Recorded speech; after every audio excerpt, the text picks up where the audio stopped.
Okay, I'm back again. And guess what I'm going to talk about? Yeah, the book. Please get it if you haven't already. It is available for only $9.95 right now, but shortly, and we're doing that for you, for our Jazz on the Tube subscribers. And as soon as a little time has passed, we're going to double the price. So get it and get a good deal. This will take less than a minute. Last time we met, we showed a video that we made of the tour that British poet Greville Lindop took through New Orleans just a few years after the flood. Hope you found it interesting. It's a good summary of the kind of things that you can see. It's not all jazz. There's a lot of stuff going on there, and we just got the tip of the iceberg.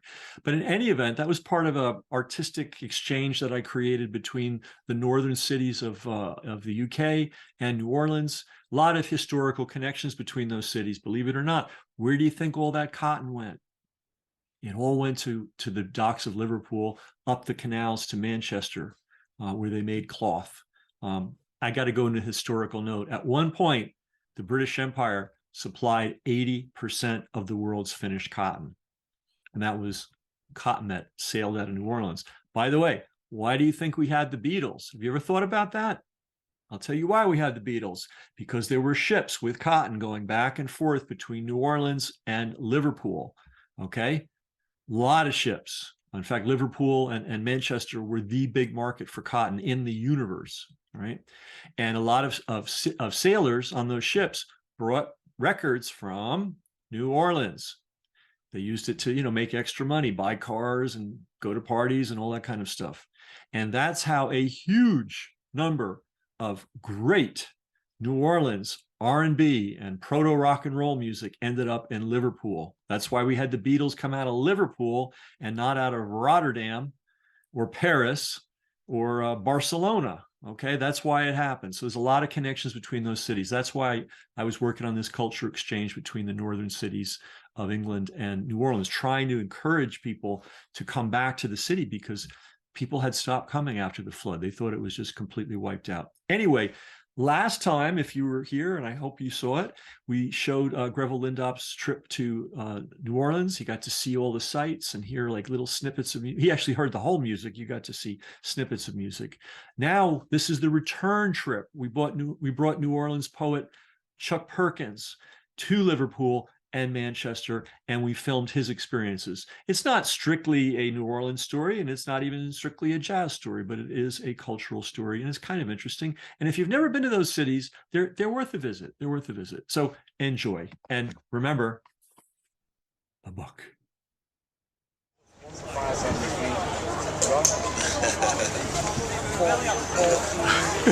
This ain't no to-go cup, baby.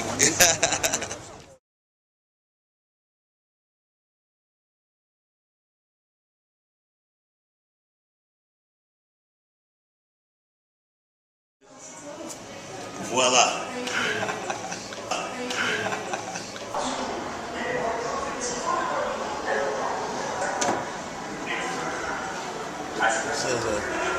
John Newton made 3 voyages as a captain in the Liverpool slave trade between 1751 and 1754.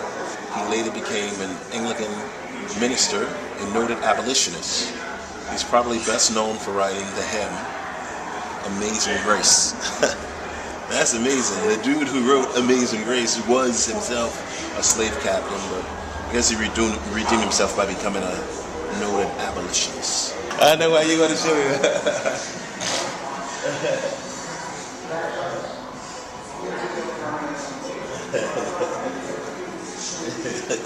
Yeah, man. It's interesting, huh? Love this lady right here, man. This is Fannie Lou Hamer. She's never given her due credit, but she was an amazing woman from the Mississippi Delta too. And there she is. She did a lot of voters registration drives and stuff like that. And she didn't get actively involved. She was already in her 40s, but she was very, very courageous, but very peaceful too. Very, very. Her favorite song was "This Little Light of Mine." That was her favorite song.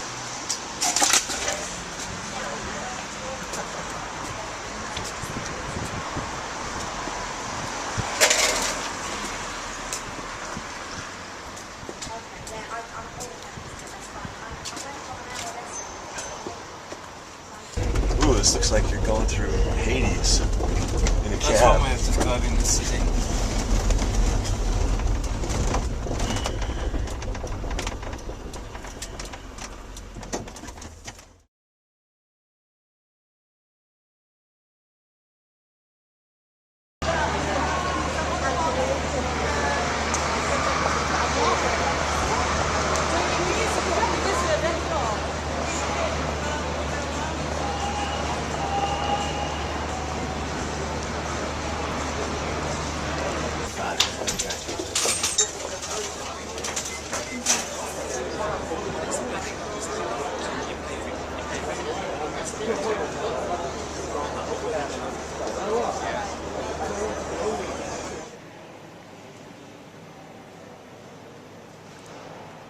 That is Strange Ways, which is Manchester's notorious prison. Wow. And it's the place where about 10 years ago they had this really huge prison riot where the prisoners took over the whole place. What? And they threw the furniture out of the windows, they set things on fire, they terrorized the warders, and all the guys ended up sitting on top of a roof there. And dancing. Protesting about the overcrowding. And dancing, I believe. dancing, yeah, They were playing- dancing on top of Dancing, yeah. They had a dance party Yeah. going. Did they really? Yeah. Yeah, yeah. Wow. And that's where it all happened. Hey, my friend. Thank you very much.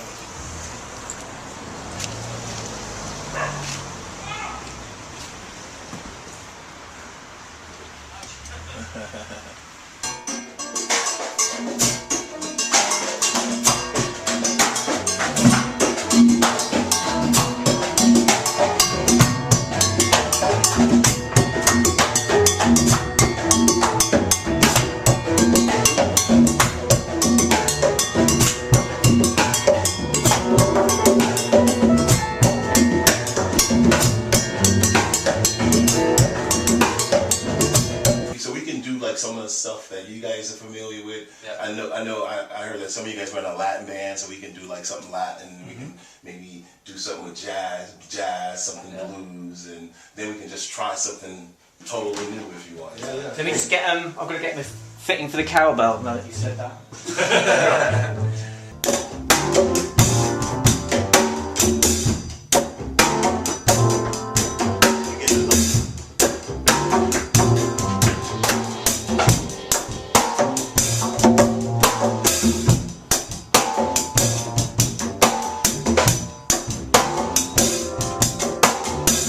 I'm an army of opposites at war with myself. My gut is a battleground of duality.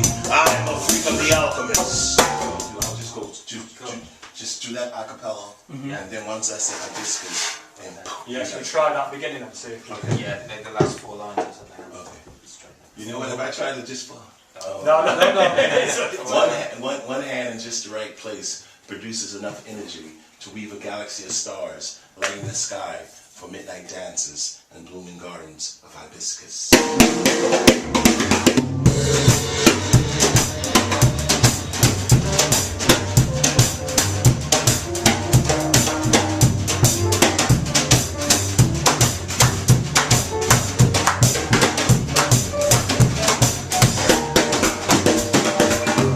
The pleasant dreamer cannot understand why the nightmare dreamer is so disruptive.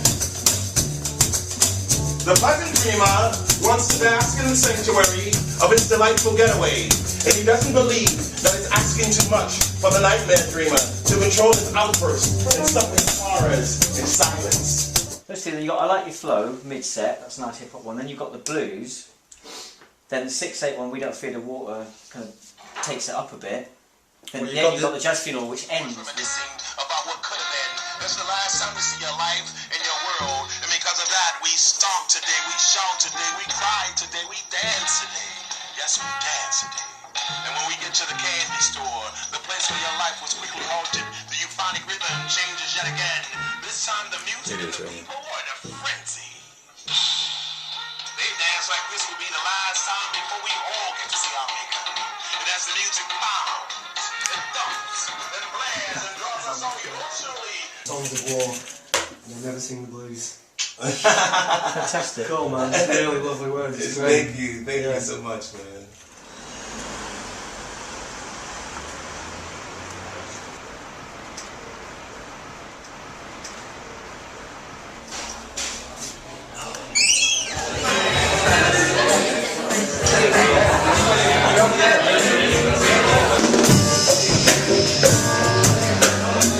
I'm an army of opposites at war with myself. My gut is a battleground of duality. I'm a freak of the alchemist. The double-edged fire that burns in my chest is fueled by passion and horseshit. When Jesse got 99 years, I laughed. I looked at his son's face and cried. I shouted for women's liberation. Bucket Joe had to fetch my coffee. Last week I stopped the fight. Today I'm gonna start one.